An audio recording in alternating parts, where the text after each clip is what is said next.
May pagbabagong nangyayari ngayon sa Pacific Ocean at posible itong magdulot ng sabay-sabay na malalakas na pag-ulan, matitinding baha, tagtuyot, heatwave at malalakas na bagyo sa iba't ibang panig ng mundo. Ano nga ba ang Super El Nino? Sa isang normal na taon sa Pacific Ocean, ang tinatawag na trade winds ay kumikilos mula silangan patungong kanluran at itinutulak nito ang mainit na tubig ng dagat patungong Asia at Australasia. Sa kabilang bahagi naman ng Pasipiko, sa panig ng South at Central America, umaangat ang malamig na tubig mula sa ilalim ng dagat.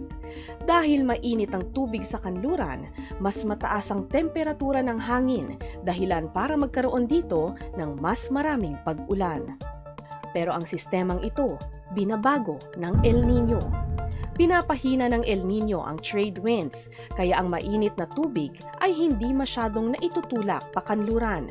Ang resulta, nagiging mainit din ang dapat sanay malamig na bahagi ng dagat at nababago ang rainfall, wind patterns at temperatura sa iba't ibang bahagi ng mundo. On average, nangyayari ang El Nino kada 2 hanggang 7 taon, pero posible raw mangyari ngayong 2026 ang isang phenomenon na 5 beses pa lang nararanasan ng mundo mula noong 1950s.